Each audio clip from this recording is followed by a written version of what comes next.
नमस्कार, आप देख रहे हैं प्रदेश का सबसे भरोसेमंद news channel India news Uttar Pradesh Uttarakhand. मैं हूं आपके साथ पराग गुप्ता। मुख्यमंत्री योगी आदित्यनाथ का साफ आदेश है कि सरकार किसानों के हितों से कोई समझौता नहीं करेगी। किसानों को अपनी फसल बेचने में कोई दिक्कत नहीं होनी चाहिए, लेकिन अधिकारियों और धान क्रय केंद्र प्रभारियों पर सीएम योगी के आदेश का कोई असर होता हुआ नजर नहीं आता। प्रदेश के कई जिलों के धान क्रय केंद्र में तौल, खरीद और भुगतान को लेकर लगातार शिकायतें मिल रही हैं, जिसके कारण किसानों को भारी परेशानी का सामना करना पड़ रहा है। ऐसे में आपका अपना channel India news Uttar Pradesh Uttarakhand किसानों की मदद के लिए धान क्रय केंद्रों की पड़ताल करने के लिए पहुंच गया, ताकि किसानों की परेशानी और धान क्रय केंद्रों पर फैली अव्यवस्था की तस्वीर सरकार तक पहुंचाई जा सके।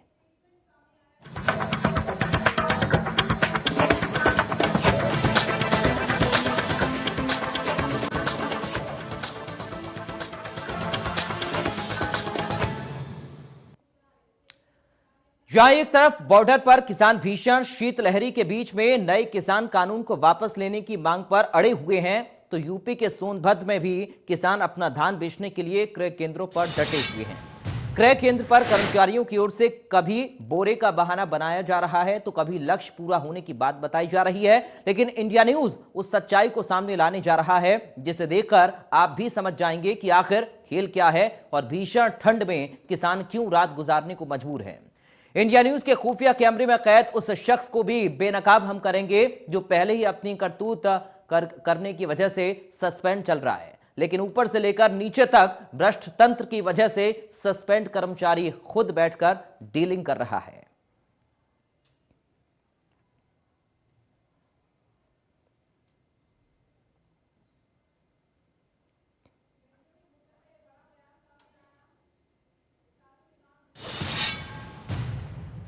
कर्मा संघ है, तो संस्था धान खरीद रहे हो कर्मा संघ, और हम जो कर्मचारी हैं वो कर्मा ये फेसस के हैं, सोसाइटी के कर्मचारी हैं, इसलिए धान से हमारा कोई लेना देना नहीं।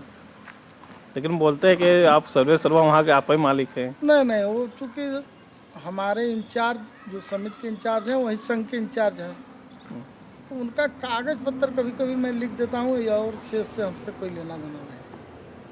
कितने लोग बोलते हैं आप सस्पेंड होने के बाद भी वहाँ पे कार्यालय में बैठते हैं। नहीं, चूँकि हमारे निलंबन के समय ये आदेश है कि आप उस समिति के मेन शाखा से संबद्ध किए जाएंगे, तो जो संबद्ध हैं हम जाएंगे कहाँ, तो हमें हर हाल में नौकरी वहीं करनी है। हम लोग 15-20 दिन से यहीं पर जो करके रात भर रहते हैं। हाँ। टाली के नीचे सोते हैं।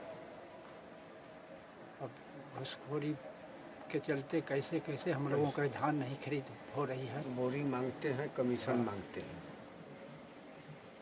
बोरी भी दीजिए, लगाइए और हाँ, इतना बोरी लगाइए तो तुरंत होगा काम। हाँ, बोरी खरीद कर ले आइए, उसके बाद कमीशन मांगते हैं कि 1000-2000 और हमको भी दो। धान क्रय केंद्र पर हैरान कर देने वाली तस्वीरें सामने आई हैं, और किस तरह से यहां पर सस्पेंड जो व्यक्ति है वो भी अपने काम को करता हुआ नजर आया। इंडिया न्यूज ने इस बात की पूरी पड़ताल की है कि आखिर क्या परेशानियां किसानों को झेलनी पड़ती हैं ग्राउंड पर।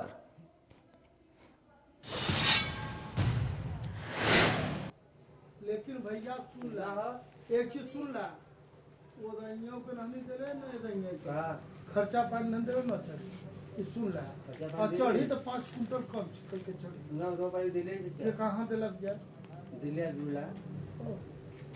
अब करा खो। अरे हाइब्रिड रहल मन कटल है, हम ना ले ले हाइब्रिड नहीं रहा, रिसर्च। हाँ ऐसे देखो विगत रिसर्च होगा, देखला किसान मान रिसर्चर है, हाइब्रिड नहीं रहा। वो मिलर ले ले के हमके मिलर जी मिलर का आगे तक मिलर का देता, मिलर का इतना सम्मान बनावा था। बाबू हमारे साथ राहुल जुड़ गए हैं संवाददाता, अधिक बातचीत और जानकारी के साथ। तो आपको बताएंगे कि आखिर क्या कुछ इस पूरे मामले को लेकर दरअसल ये पूरा स्टिंग इंडिया न्यूज ने किया, और ग्राउंड जीरो पर पहुंचकर ये जाना है कि आखिर क्या कुछ किसानों का हाल है और कैसे वहां पर लापरवाहियां बरती जा रही हैं क्रय केंद्रों पर, किस तरीके से किसानों को परेशानी का सामना करना पड़ रहा है। तो ऐसे में क्या कुछ प्रतिक्रियाएं मिल रही हैं, ये भी आपको हम सुनवा देते हैं। हाँ, लेकिन भैया सुन ला, एक चीज सुन ला, वो दाइयों को नहीं दे रहे ना दाइयों का खर्चा पानी नहीं दे रहे ना चढ़ी ये सुन रहा है चढ़ी तो 5 कुंटल कम करके चढ़ी ना दो भाई दिले ये कहाँ दे लग गया दिले जुड़ा अब करा खो अरे हाइब्रिड रहल मन कटल है हम ना ले ले है ये हाइब्रिड नहीं रहा रिसर्च हाँ हाँ ऐसे देखो विगत रिसर्च होगा देखला किसान मान रिसर्चर है हाइब्रिड नहीं रहा वो मिला ले लग के हमके मिला हाँ जी मिलर क्या काट का मिलर का देता सरकार ने किसानों को उनकी फसलों का उचित समर्थन मूल्य देने के लिए भले ही जगह जगह धान क्रय केंद्र बनाए हों, लेकिन इसका फायदा कहीं ना कहीं मिलर उठा रहे हैं। राइस मिलर इन धान क्रय केंद्रों से धान के बदले चावल देने की शर्त पर माल उठा तो लेते हैं, लेकिन बाद में वो सरकार को तय शर्त के अनुसार चावल भी वापस नहीं करते, जिसका साफ तौर पर पूरा फायदा राइस मिलर ले रही हैं। इस बात का खुलासा खुद राजधानी लखनऊ में संचालित धान क्रय केंद्र प्रभारी ने किया।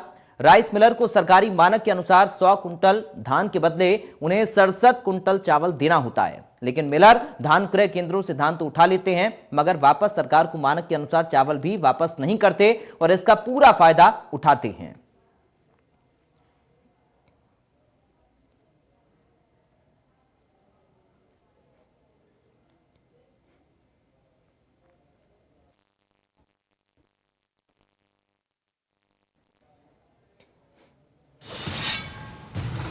क्या रेट है धान का? 1868 और 1888 1888 में क्या है? ये जैसे महीन ग्रेड। तो मोहनलालगंज के मऊ धान क्रय केंद्र के प्रभारी मनोज कुमार ने क्या कुछ कहा, सुनाते हैं आपको। क्या रेट है धान का? 1868 और 1888 1888 में क्या है? ये जैसे महीन ग्रेड ए। ग्रेड ए वाला और 1868 वाला खरीदना नहीं। क्यों? ये डंकल वाला नहीं, 1868 वाला नहीं खरीदना है। यहाँ कहाँ कोई मिल नहीं, जो लेके आता है मोटा धान उसका हाँ, क्या हाँ, करते हैं? हाँ, तो उसका लेते हैं। अच्छा लेते हैं। हाँ। लेकिन बहुत कम लोग आते हैं। बहुत कम आते हैं। धान बचा पता चला आप समझदार हैं तब तो ठीक है, नहीं है तो फिर वो उसमें घट जाएगा जो सूखा होता है। अच्छा, हल्का हो जाता हाँ, होगा। हल्का हो जाता है, ये भी आप भी जानते हैं। फिर मान लीजिए मिलर ले गया, वहाँ से उसको अब देना है, हमारा काम खत्म। नहीं तो मिलर पैसे दे के लेता कि नहीं, हमसे पैसा नहीं देता, उसको अच्छा। कुछ नहीं देता। नहीं तो किस अथॉरिटी पे लेता है, उठाता है? मिलर गवर्नमेंट से अप्रूवल होता है, अच्छा। क्योंकि ये सेंटर का धान वहाँ जाएगा। फिर उसने हमसे धान ले लिया, हमको रिसीव करके दे दिया। जो कम ज़्यादा है 2-4 कुंटल जो भी है, नहीं हुआ तो पूरा हो गया। उसके बाद उसका बन जाती है, उसका काम हो जाता है कि वो गवर्नमेंट को फिर 100 कुंटल लिया तो 67 कुंटल चावल देगा अपनी मिल पे दर के। अच्छा, अब तो उसका वो कोई देते पैसा नहीं। लेता हो? हैं? अच्छा, उसका कोई पैसा लेता वो पैसा नहीं लेता। हाँ। गवर्नमेंट से पैसा नहीं लेता, जो भूसी उसी बचती है, अच्छा, वो उसके यही बदले उसकी हो जाती, तो उसका भी कुछ नहीं बचता। तो वो चावल भी नहीं देता, भूसी भी नहीं देता अब वो? चावल अब बाद में देना है उसको, महीना अभी देगा, अभी दे देंगे, आज दे तो अभी देंगे। वो उसने पूरे बेच के उत्तर निकाल प्रदेश कैसे चलता रहता है। अब वो करते क्या है, तो चावल धान तुरंत दरे, चावल अलग मार्केट में बेच लिए, तो उनको पैसा तो देना नहीं है, लेकिन जो हुआ 2-4 लाख रुपया तुरंत उनको मिल गया, वो अपना काम चला रहे हैं। फिर बाद में इन लोग बाद में जब ये विभाग वाले प्रेशर करते हैं तो वो खुद मुकदमा दायर कर देते हैं, इसमें ये नहीं ठीक था, उसमें वो नहीं ठीक था, हमारी मशीन गड़बड़ हो गई तो इसमें ये आया वो आया। प्रभारी पूरा फायदा मिलर ले प्रभारी गया। ने धान सही नहीं दिया मानक के अनुसार, दुनिया भर का सब यही बताते हैं, इसीलिए धान खरीद नहीं चलता। गेहूँ में कोई हो, 1 अप्रैल से हम लोग पक्के हैं, 11-12 साल से नौकरी कर रहे हैं, पूरे उत्तर प्रदेश में घूम गेहूँ भी होता है, इस यहाँ से गेहूँ ले लिया हमने, हमको कहीं मिलर से नहीं मिलना, गाड़ी आई लदा दिया, FCI जो कुछ वहाँ लेना। तो ये FCI नहीं खरीदता धान? ये नहीं खरीदता धान, कहाँ खरीदेगा, चावल लेता है। और जबकि गवर्नमेंट को चाहिए कि अपनी मिल लगानी चाहिए। सही बात है, बड़ी सी रोजगार भी मिलेगा। नहीं, इस तरह से अगर कर रहे हैं ये मिल वाले तो। अरे हमेशा ही वहाँ देखिए, रामू जाइए रहमत नगर में, रामू राजेश बगल में हमारे गांव है, राजेश 2 मिल लगाया, 2 पालेसर लगा रहा है, छोटी वाली मिल लगा लिया गवर्नमेंट से सेटअप करके, और 4.5 करोड़ का धान ले लिया, जितना सेंटर है सब अपने नाम करा लिया, 4.5 करोड़ का धान ले लिया और पूरा 2-2 भट्ठा चला दिया, मुकदमा लड़ रहा। मतलब सरकार के पैसे से सरकार के खिलाफ पैसा लगाना नहीं, भूसी अलग बेचा, पालिस अलग बेचा, चावल अलग बेच लिया, उसके बाद गवर्नमेंट पे मुकदमा कर दिया जब ज़्यादा प्रेस। और नवीन गल्ला मंडी मोहनलालगंज क्रय केंद्र प्रभारी प्रदीप सिंह ने क्या कुछ कहा है, सुनते हैं। अच्छा, मैं ये पूछ रहा था प्रदीप जी कि एक क्या होता है जो मिलर्स लेके जाते हैं 100 कुंटल पे, क्या उनको 66 कुंटल देना होता सरकार को? 67 कुंटल चावल देना होता ना? 100 कुंटल पैडी पे हाँ, 67 मतलब भूसी और पॉलिश उनकी होती है। भूसी पॉलिश ठंडा सब उनका। हाँ, लेकिन खेल कर रहे हैं वो भी नहीं वापस कर रहे हैं ना वो लोग। नहीं, आप जय भाई जिसने भी आपको ब्रीफ किया है वो गलत तरीके से, ये उनके बायलॉज में है। अच्छा, नहीं बायलॉज में, लेकिन वो क्या करते हैं, वो भी बेच के खा जाते हैं, फिर मुकदमा लड़ते रहते हैं। उनका ही होता है, उनको उसे वापस नहीं करना। नहीं, जो चावल जो 67 कुंटल जो देने होते हैं, हाँ, उसमें कुछ लोग नहीं करते ना, वो पूरा खेल कर जाते हैं। हाँ, कि वो उसमें तो कई सारे मिलर्स के ऊपर रिकवरी है 2-2, 3-3 करोड़ की। कौन से हैं ऐसे मिलर्स? एक्चुअली में एक बहुत ही क्रिटिकल टाइम आया था इस विभाग के लिए, 2011-12 का सेशन। उसमें क्षेत्र भर के जितने भी मिलर्स थे सब लगभग कहीं ना कहीं।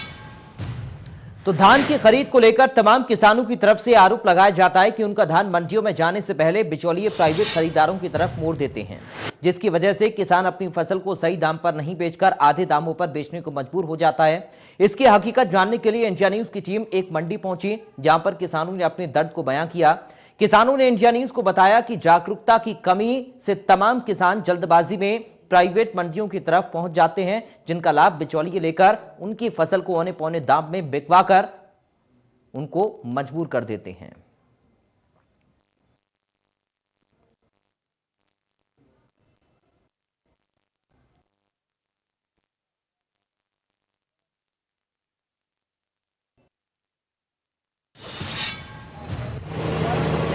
दिन रात मेहनत करने के बाद किसान अपने खेतों में जब फसल को पैदा करता है तो वह सीधे इस उम्मीद के साथ पैदा करता है कि उस फसल को जब वो मंडी में लेकर के जाएगा बेचने के लिए, तो उस फसल को बेचने के बाद जो उसके परिवार के सपने हैं उसको वो पूरा करेगा। लेकिन होता क्या है कि जब किसान फसलों को पैदा कर लेता है और फिर जब मंडी में पहुंचता है तो वहां मिल जाते हैं उसको बिचौलिए, और बिचौलिए सीधे लेके जाते हैं प्राइवेट में खरीदारी को लेकर के, और वहां पर उसकी जो फसल होती है वो मंडी से सीधे आधे दाम पे खरीदी जाती है। मैं इस समय एक मंडी में हूं और मेरे पीछे आप देख पा रहे होंगे कि यहाँ पे तमाम किसान हैं। ये वो किसान हैं जो अपनी फसलों को लेकर के आए हैं। पीछे आपको ट्रालियां भी दिखाई पड़ रही होंगी जिसपे तमाम फसल लदी हुई है, और ये वो ट्रालियां हैं जिसपे धान लदा हुआ है और यहाँ पे धान की खरीदारी चल रही है। मैं जिस मंडी में हूँ, इस मंडी में तकरीबन हजारों ट्रालियां इस समय खड़ी हैं और इस इंतजार में है कि उनकी ट्रालियां पे जो फसल लदा हुआ है वो यहाँ बिकेगा। मेरे साथ यहाँ तमाम किसान हैं, उनसे मैं बात कर लेता हूँ कि वास्तविकता क्या है, कि अगर वो प्राइवेट मंडी में जाते या प्राइवेट खरीदार के पास जाते तो उनके साथ क्या होता। मैं इन्हीं से पूछ लेता हूँ। आप यहाँ धान लेकर के आए हैं? जी सर। कितने रुपए किलो आप बेच रहे हैं और कैसा आपको महसूस हो रहा है? सर, मैं यहाँ लेवी पर 1868 रुपये में बेच रहा हूँ। अगर मैं प्राइवेट बेचता दलालों के हाथ तो 1100 रुपये में बेचते। अगर मैं एक तरफ से मंडी दुकानों पर लेकर जाता तो ज़्यादा से ज़्यादा 1150 रुपये में बेचते, और फिर उसमें 5 किलो बट्टा 1 किलो बोरा के पाछे काटते हैं, प्लस और अपना वो मंडी का जो खर्चा वर्चा होता है वो काटते हैं।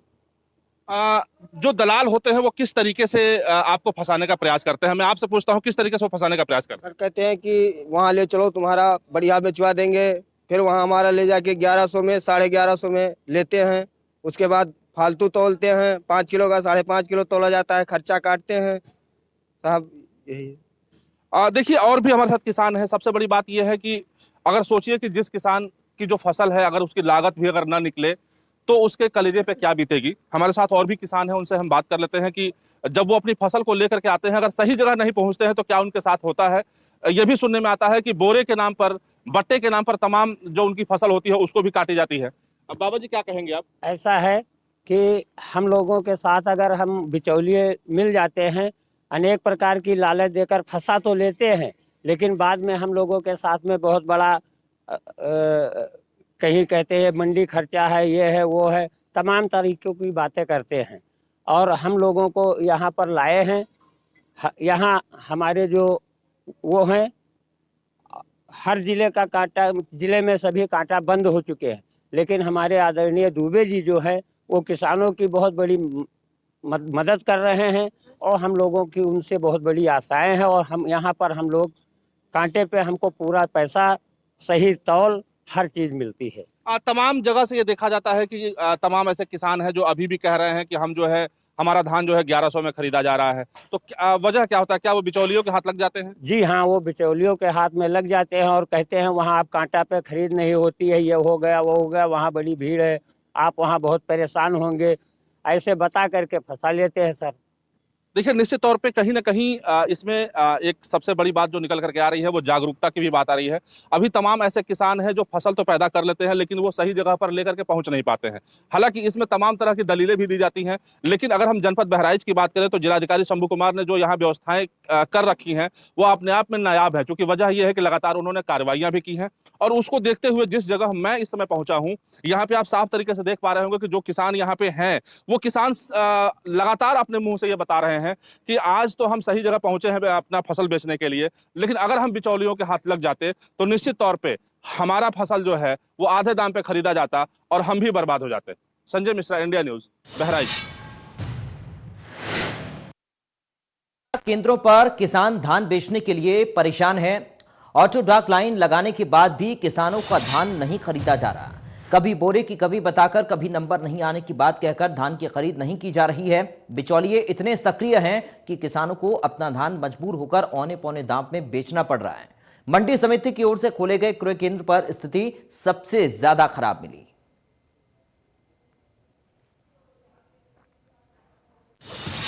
कि धान के केंद्रों पे किस तरीके से धान किसानों से लिया जा रहा है, हम रियलिटी चेक करने पहुंचे हैं और देखेंगे यहाँ पे कि वास्तव में समस्याएं क्या है किसानों के बीच में और किस तरीके से वो नंबर लगा के यहाँ खड़े हुए हैं। क्या नाम है आपका? हमारा नाम दुर्गेश यादव है। दुर्गेश जी, क्या समस्या आ रही है? समस्या है कि मंगलवार को शुक्रवार को यहाँ पे मैजिक और पिकअप की गाड़ी खाली होती है, क्रय केंद्र पे बोले हैं। मंगलवार को हमने करीब 6 बजे आया था, यहाँ नंबर लगा तो नंबर हमको 2 नंबर मिला और आज का नंबर परसों हो गया, मंगलवार परसों, और बुध बृहस्पतिवार, अभी तक 2 नंबर की हमारी गाड़ी खाली नहीं हुई। और हाँ, तो कल छुट्टी थी ना, तो मंगलवार को कम से कम 4 मैजिक आई थी, 4 या 5 मैजिक आई थी, ज़्यादा नहीं। 2 मैजिक यहाँ पे मिलर जो है वो मतलब यहाँ के जो क्या कहते हैं उसको दलाल समझिए, जो भी किस्म समझिए, वो लोग यहाँ से डायरेक्ट 2 मैजिक खरीद के लेके गए। दलाल? हाँ, दलाल। क्या कहे? अब उसको आप दलाल के लिए चाहे जो भी कहिए। कहाँ लेकर गए? अब जहाँ लेके गए जहाँ उनका गोदाम होगा। तो मतलब उनका धान लिया नहीं गया डायरेक्ट? हाँ, वो राइस मिलर के यहाँ लेकर? हाँ, राइस मिलर के यहाँ। तो आप लोगों का धान अभी तक नहीं खरीदा? नहीं, हमारा मंगलवार को सुबह में हम 6 बजे यहाँ आए थे, नंबर 2 नंबर मिला था और ये लोग कह रहे हैं कि 8 गाड़ियाँ खाली हुई थी, जबकि 8 गाड़ी ही नहीं आई थी और 2 नंबर की गाड़ी हमारा 3 दिन हो गया आज खड़ी। मतलब आपका कहना है कि यहाँ पे जो नंबर नहीं लगाते उन लोगों का लिया जा रहा है इस तरीके? हाँ, यहाँ नंबर से नहीं, मतलब यहाँ जो जैसा पैसा देता है वैसा काम होता है। हम भी खड़े हैं सेंटर में, हम उनसे बात करेंगे वास्तव में क्या दिक्कतें आ रही है। क्या नाम है आपका? सर, हमारा शीतला प्रसाद यादव नाम है। शीतला जी, क्या दिक्कत आ रही है यहाँ सेंटर सर? पे? दिक्कत तो शुरू में नहीं आ रही थी, लेकिन हमने मंगलवार को डेट मिला सर, दिए, हमने आके लगा दिए। हम सोचे चलिए 1 पिकअप खाली होगी, 2 पिकअप खाली होगी, उसके बाद ट्रैक्टर खाली करने लगे। और चूँकि मंगलवार को डेट दिए थे कि मंगलवार को पिकअप खाली होगी, उसी आधार पर हम आए थे, क्योंकि पहले आकर हम परेशान क्यों हों, किसी को परेशान करें। आए यहाँ पे तो बैठे रह गए, लेकिन काकरे नंबर आए और कोई पल्लेदार या जो भी यहाँ के कर्मचारी हैं हमारे में हाथ ही नहीं लगा रहे हैं। कि किस तरीके से धान की खरीद हो रही, क्या नाम है आपका? हमारा नाम गिरिजा शंकर यादव है। गिरिजा जी, क्या दिक्कत है रही यहाँ पे सेंटर पे? दिक्कत सर ये लेबर का थोड़ा कमी है, इसी वजह से गाड़ी बढ़ रही है, जो कि तौल हो रहा है वो सोनी पर, इसीलिए पूरा तौल नहीं हो पा। देवरिया जिले के रामपुर कारखाना विकासखंड अंतर्गत धान क्रय केंद्र का रियलिटी चेक के लिए इंडिया न्यूज की टीम पहुंची। यहां भी सरकार के दावे फेल नजर आए और अधिकारी कर्मचारी सरकारी सिस्टम पर पलीता लगाते हुए नजर आए। क्रय केंद्र पर 11:30 बजे तक मात्र एक किसान अपनी गाड़ी लेकर पहुंचा था।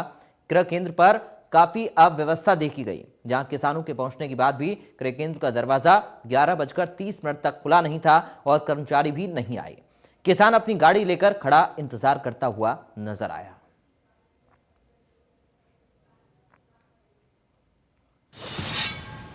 इस समय मैं हूँ विपणन शाखा रामपुर कारखाना में, जहाँ पर किसानों के जो धान बेचने के लिए आए हैं उनसे हम बात करते हैं कि क्या आप बाबू ये बताएं, आप धान बेचने आए हैं? Yes sir. तो क्या आप ये बताएं कि बिचौलियों से बचने के लिए आप क्या करते हैं, कैसे यहाँ आए? मैं सीधे यहाँ कांटेक्ट किया। एक्चुअली बिचौलिया आते हैं लेकिन वो कीमत बिल्कुल नहीं देते हैं, बहुत ही कम कीमत देते हैं। तो यहाँ पे कब से आए हैं, कैसे आए हैं? यहाँ पर फिर भी कोई मिला कि नहीं आपको कि गांव में अधिक पैसे मिलेंगे, राइस मिलों में मिलेंगे, वहाँ पर देने के लिए कोई प्रेरित किया कि नहीं? नहीं, मैं सर्च किया गूगल पे और देखा कि मतलब गवर्नमेंट पे मिल रहा है इतना पैसा MSP पे, तो सीधे मैं कॉन्टेक्ट किया। जो भी मेरा लोकल ब्रांच है, ये मेरा नज़दीक है सबसे, तो मैं यहाँ कॉन्टेक्ट किया कितना मिल रहा है। मुझे पता चला यहाँ ज़्यादा कीमत मिल रहा है, तो मैंने यहाँ। जी आप बता दें कि ये केंद्र पे एक ही किसान अभी तक आए हैं, अभी 11:30 के लगभग हो रहे हैं, लेकिन किसानों की संख्या कम है।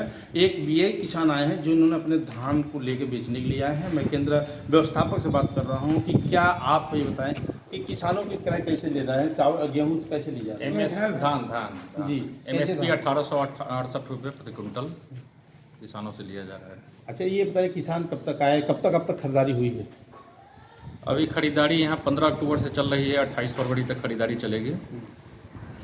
क्या यहाँ पे कोई व्यवस्था है किसानों के, जो उनके आएंगे पानी पीने की व्यवस्था, रहने की व्यवस्था, क्या व्यवस्था आपने किया है? क्या पानी पीने के लिए वहाँ RO लगा हुआ है, यहाँ बैठने के लिए ये है, कुर्सी वगैरह सब, कुर्सी है, मेज है, सब व्यवस्था सबकी है। जी आपको बता दें कि ये जो अच्छा इनके भुगतान कैसे होते हैं, किस तरह भुगतान करते हैं? भुगतान ऑनलाइन पेमेंट। कितने अब तक खरीदारियाँ की गई? कितनी? 12,000 कुंटल से ऊपर खरीदारी कर ली गई है। लगभग 200 कितने किसान? 230 किसान। तो आपने देखा कि किस तरीके से गड़बड़ियां लगातार धान क्रय केंद्रों पर हो रही हैं और कहीं पर समय पर कर्मचारी नहीं पहुंचते हैं, तो वहीं जो क्रय केंद्रों का दरवाजा वो तक खुलता हुआ नहीं मिलता है। किसान इंतजार करते रहते हैं और मजबूर होकर उनको बिचौलियों का सहारा लेना पड़ता है, औने पौने दाम में अपनी फसल को बेचना पड़ता है। फिलहाल के लिए हमारे इस रियलिटी चेक में इतना ही। बाकी खबरों के लिए आप देखते रहिए इंडिया न्यूज।